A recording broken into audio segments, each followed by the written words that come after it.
Hello YouTube Canon camera fans and general analogic camera fans. Today I'm here to review a very interesting camera that it's called the EOS 1N RS. This camera I'm holding here. This is a camera that belongs to the 1N series, the Canon 1N series, that were the top range Canon professional cameras during the 90s.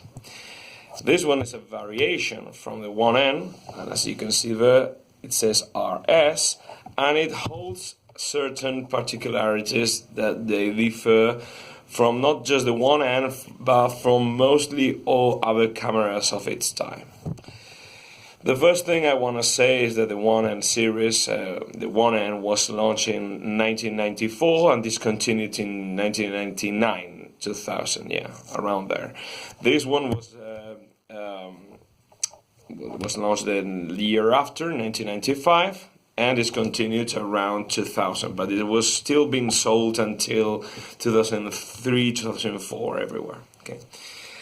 Well, okay, so I'm going to center here in the particularities of this camera.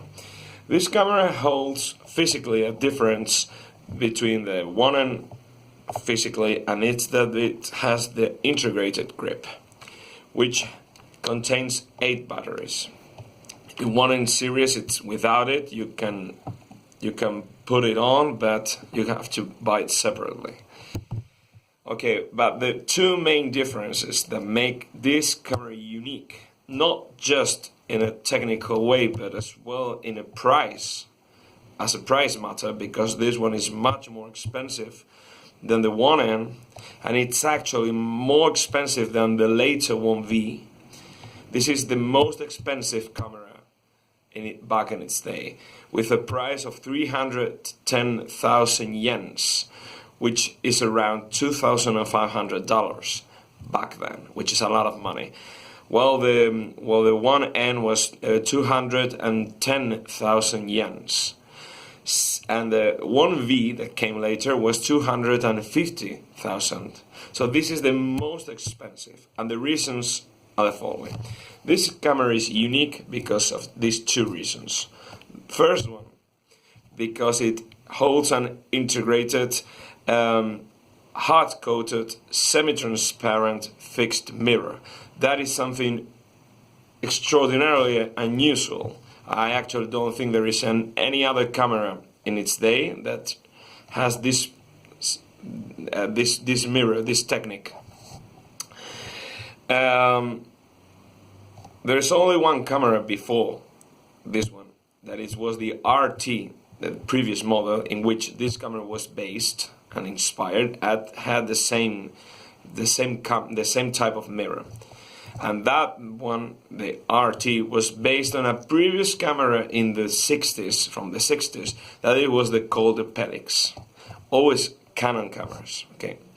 But let's go to what's that? The semi-transparent, hard-coated, fixed mirror is a mirror that when you're shooting, you're pressing the shutter button, it won't lift up. It will always be there. So you will always be looking at the scene even though you're shooting. So there will not be any blackout moment at any time. That is very interesting. You will notice that you're shooting because of the sound of the shutter, but not because you will have a blackout moment. As well, that means there will be a very, very, very tiny time lapse, which is basically non-existent. That's why the previous model was called the RT, as in real time. RS, you will ask yourself what RS it means. I don't know, but if anyone knows, you please write it below. Yeah, that's a very interesting thing. What is that's the pros, that you are always looking at the scene, but what is the not so good thing? But for me it doesn't make any difference. Okay, as the mirror is semi-transparent, it means that when you are looking through the viewfinder, you are practically having around 1/4 of a stop less light than you would normally have in a conventional mirror. So that's something just to notice. It doesn't make any difference. You just get used to it. The first time it's a little like, what's going on? But it's fine. Once you are there, you get used to it very easily, and particularly to me, it doesn't really bother me at all. Obviously, the photograph won't have that effect. Though I tell people this camera with this mirror, it will always have its best results with luminous lens, such as 2.8 to 1.8, 1.4 or whatever, 1.2 even if you can find it, but yeah, better with that, okay? Yeah, that's absolutely great. You can find image examples in imaging resource, and you will see that the quality, it's amazing and it's very luminous and it's wonderful. But it's true that when you're looking through a viewfinder, you will have around not half a stop, but 1/4 of a stop less, okay?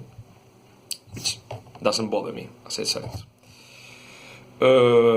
Yeah, what I want to... Yeah, okay, well, I'll speak to you now about the second thing that is very, very important, of course, in this camera, is that as the mirror doesn't lift up, they developed in this model this opportunity to make a lot of continuous shooting. Actually, this camera is the fastest analogic continuous shooting camera Canon made.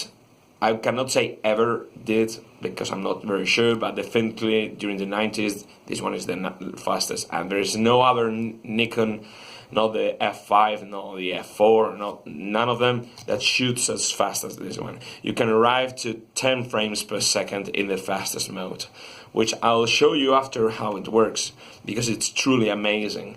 Actually, the